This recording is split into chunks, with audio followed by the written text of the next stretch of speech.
नमस्कार, इस खास बुलेटिन में आपका स्वागत है। मैं हूं रुचि शर्मा। आइए डालते एक नजर हेडलाइंस पर।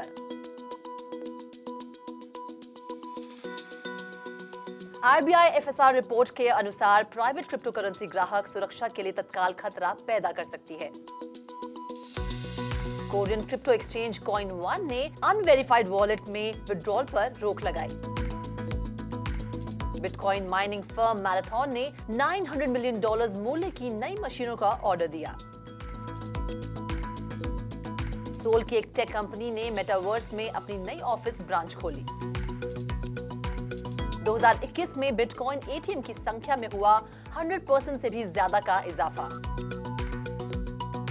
अवतार प्लेटफॉर्म रेडी प्लेयर मी ने फंडिंग राउंड में $13 मिलियन जुटाए।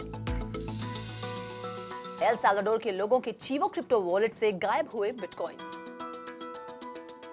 प्रोशेयर्स ने फर्स्ट मेटावर्स ईटीएफ की एप्लीकेशन फाइल की। इलॉन मस्क ने बताया कौन हो सकता है बिटकॉइन बनाने वाला शख्स। फाइनेंशियल स्टेबिलिटी रिपोर्ट में आरबीआई ने मेंशन किया है कि दुनिया भर में प्राइवेट क्रिप्टो करेंसी का प्रसार गवर्नमेंट के लिए एक ग्रोइंग कंसर्न है, क्योंकि ये कस्टमर प्रोटेक्शन के लिए इमीडिएट रिस्क बन सकती है, जिससे इकोनॉमी वल्नरेबल हो सकती है। रिपोर्ट में आरबीआई ने ये भी कहा है कि प्राइवेट क्रिप्टो करेंसीज में एंटी मनी लॉन्ड्रिंग और टेररिज्म फंडिंग के अगेंस्ट कॉम्बैट करने का रिस्क भी है। इससे पहले 16 दिसंबर को लखनऊ में हुई सेंट्रल बोर्ड ऑफ डायरेक्टर्स की 592nd मीटिंग में आरबीआई ने बोर्ड को कन्वे किया था कि वो क्रिप्टो करेंसी पर कंप्लीट बैन के फेवर में है। रिपोर्ट के मुताबिक प्राइवेट क्रिप्टो करेंसी के स्पेकुलेटिव नेचर के कारण इसमें फ्रॉड और वोलेटिलिटी का खतरा काफी बढ़ जाता है, जिसके लॉन्ग टर्म इम्पैक्ट्स में कैपिटल फ्लो मैनेजमेंट, फाइनेंशियल और macro economic stability, monetary policy transmission और करेंसी सब्स्टिट्यूशन जैसे कंसर्न्स भी शामिल हैं। रिपोर्ट में यह भी मेंशन था कि प्राइवेट क्रिप्टो करेंसीज में एंटी मनी लॉन्ड्रिंग और नो योर कस्टमर के लिमिटेड प्रोविजंस और ट्रांजैक्शन एनोनिमिटी के साथ डीफाई में इलीगल एक्टिविटीज और मार्केट मैनिपुलेशन का खतरा बढ़ जाता है, जो फाइनेंशियल स्टेबिलिटी के लिए चिंता का विषय है। साउथ कोरिया के one of the top 4 crypto exchanges में से एक कॉइन1 ने कहा है कि अब उनके कस्टमर्स अनवेरिफाइड अकाउंट से विड्रॉल नहीं कर पाएंगे। कॉइन1 ने ये कदम क्रिप्टो के थ्रू मनी लॉन्ड्रिंग और इलीगल एक्टिविटीज को रोकने के लिए उठाया है। ये चेंज 24 जनवरी 2022 से लागू हो जाएगा। अब कॉइन1 के यूजर्स को अपने एक्सटर्नल वॉलेट को भी रजिस्टर करना पड़ेगा।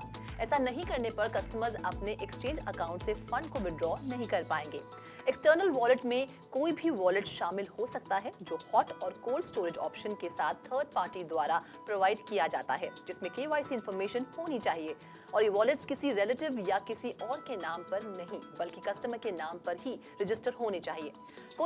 कॉइन1 ने ये भी कहा है कि आइडेंटिटी वेरिफिकेशन के बिना किसी भी वॉलेट को रजिस्टर करना इम्पॉसिबल है। मेटामास्क और लेजर वॉलेट के यूजर्स को केवाईसी की आवश्यकता नहीं होती, इसीलिए यूजर्स इन वॉलेट में अपने फंड्स को विड्रॉ नहीं कर पाएंगे। Las Vegas based Nasdaq listed bitcoin mining company marathon digital holdings ने $879.06 मिलियन के नए मशीन्स का ऑर्डर दिया है। इस ऑर्डर में बिटमेन के एंटमाइनर S19 XP माइनिंग मशीन के 78,000 यूनिट्स शामिल हैं, जो 2022 तक डिलीवर हो जाएंगे। ये बिटमेन टेक्नोलॉजीज लिमिटेड का अब तक का सबसे बड़ा ऑर्डर है, जिसे S19 XPs में प्राप्त किया गया है। बिटमेन टेक्नोलॉजीज लिमिटेड एक प्राइवेटली ओन्ड कंपनी है जिसका हेडक्वार्टर बीजिंग, चाइना में है। इस डील से मैराथन को अप्रोक्सीमेटली 199,000 टोटल मशीन्स के साथ अपने ऑपरेशंस का एक्सपेंशन करने में मदद मिलेगी। मैराथन वर्ल्ड की largest public bitcoin mining companies में से एक है। अब तक कंपनी ने 2021 में 3,000 से ज्यादा बिटकॉइन प्रोड्यूस किए हैं, जिसकी वैल्यू $143 मिलियन है।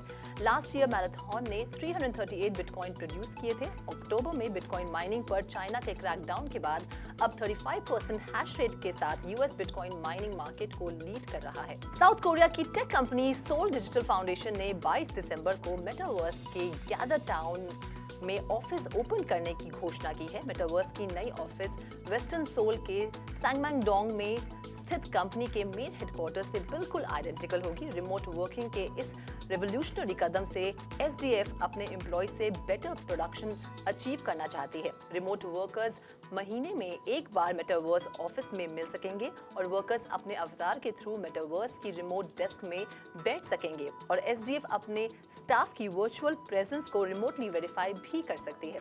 एसडीएफ ने एक प्रेस रिलीज में कहा है कि एसडीएफ का एम मेटावर्स और आर्टिफिशियल इंटेलिजेंस जैसी फोर्थ टेक्नोलॉजी रेवोल्यूशन की टेक्नोलॉजीज को अपने एडमिनिस्ट्रेटिव टास्क में अप्लाई करना है। मेटावर्स की एंटायर वर्क प्रोसेस का यूज करके सोल को ग्लोबल स्मार्ट सिटीज में अपनी कंपेटिटिव एज इंप्रूव करने में भी मदद मिलेगी।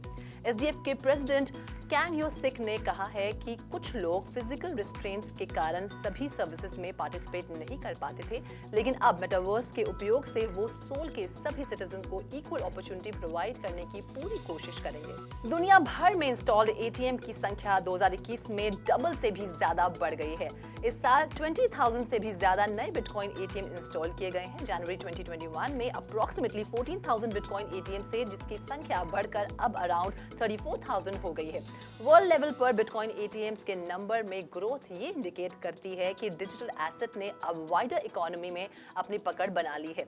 हालांकि बिटकॉइन एटीएम्स की अपनी लिमिटेशंस है। मेनली इसके ट्रांजैक्शंस काफी एक्सपेंसिव है। कई यूजर्स बिटकॉइन एटीएम से ज्यादा स्टेशनरी क्रिप्टो एक्सचेंज को प्रेफर करते हैं। रेडी प्लेयर मी एक स्टार्टअप है जिसके थ्रू यूजर्स वर्चुअल प्लेटफॉर्म पर यूज करने के लिए सिंगल अवतार क्रिएट कर सकते हैं। रेडी प्लेयर मी ने सीरीज ए फंडिंग में $13 मिलियन जुटाए हैं। इस फंडिंग से रेडी प्लेयर को गेम डेवलपर के लिए एनएफटीज और इन गेम अवतार कस्टमाइजेशन एसेट बेचने के लिए टूल्स बिल्ड करने में मदद मिलेगी। इस फंडिंग से कंपनी को डिफॉल्ट मेटावर्स अवतार क्रिएशन सर्विस बनने के अपने लार्जर गोल को अचीव करने में भी मदद मिलेगी। अपना अवतार क्रिएट करने के लिए यूजर्स या तो अपनी सेल्फी अपलोड कर सकते हैं या अवेलेबल अवतार की लिस्ट में से अपने अवतार को कस्टमाइज कर सकते हैं। इस सिंगल अवतार को न्यूमरस एप्स, गेम्स और अदर प्लेटफॉर्म्स पर यूज किया जा सकता है। रेडी प्लेयर मी का यूज करके बनाए गए अवतार एनएफटीज नहीं है, लेकिन कंपनी सीईओ के अनुसार अवतार्स के कस्टमाइजेशन ऑप्शंस के रूप में सिलेक्टेड एनएफटी कलेक्शन में से एसेट का यूज करना पॉसिबल है। Partnership of founders banking founders wise और टेलीपोर्ट के को फाउंडर्स टैवेट एंड स्टेन ने इस फंडिंग राउंड का नेतृत्व किया था। गिटहब के को founder Tom Preston Werner, Samsung next, Nordic Ninja, convoy ventures और एनएफटी इन्फ्लुएंसर जी मनी ने भी इस फंडिंग राउंड में एज एन इन्वेस्टर पार्टिसिपेट किया था। एल साल्वाडोर के सैकड़ों लोगों ने ट्विटर के जरिए ये अनाउंस किया है कि उनके चीवो वॉलेट से बिटकॉइंस मिस्टीरियसली गायब हो रहे हैं। चीवो एक क्रिप्टो वॉलेट है जिसके थ्रू लोग बिटकॉइंस में ट्रांजैक्शंस कर सकते हैं। एल साल्वाडोर के इसेंट्रिक लेकिन पॉपुलर प्रेसिडेंट नायब बुकेले द्वारा इस साल 7 सितंबर को बिटकॉइन को as a legal national tender accept करने के बाद चीवो वॉलेट लॉन्च किया गया था। एक रिपोर्ट के अनुसार अब तक एल साल्वाडोर के 50 लोगों ने अपने क्रिप्टो वॉलेट से बिटकॉइन के गायब होने की रिपोर्ट दर्ज कराई है, लेकिन अब तक गवर्नमेंट से कोई भी ऑफिशियल रिस्पॉन्स नहीं आया है। प्रोशेयर्स ईटीएफ इशूअर एक ईटीएफ लॉन्च करने का प्लान बना रही है जो सोलैक्टिव मेटावर्स थीम इंडेक्स को ट्रैक करने पर फोकस्ड हो। ये ETF AR, VR, creator economy, digital finances और गेमिंग सेक्टर में काम करने वाली वेरियस कंपनीज के परफॉर्मेंसेस को रेप्लिकेट करता है। इंडेक्स में एप्पल इनकॉर्पोरेटेड, मेटा और निविडिया जैसे इंडस्ट्री जायंट्स शामिल है। इन्वेस्टर्स को स्मॉल कंपनीज में भी एक्सपोजर मिलेगा जो मेटावर्स कॉन्सेप्ट से रिलेटेड टेक्नोलॉजी प्रोवाइड या यूज करती है। सीएफआरए में ईटीएफ रिसर्च के डायरेक्टर टॉड रोसेनब्लथ के अनुसार मेटावर्स ट्रेंड ने अभी अपने अंडर एक फाउंडेशन नहीं बनाई है, फिर भी इन्वेस्टर्स ऑलरेडी टेक्नोलॉजी और न्यूली फॉर्मिंग इंडस्ट्री में बिलीव करते हैं जिसमें बहुत ज्यादा फंड्स को अट्रैक्ट करने का पोटेंशियल है।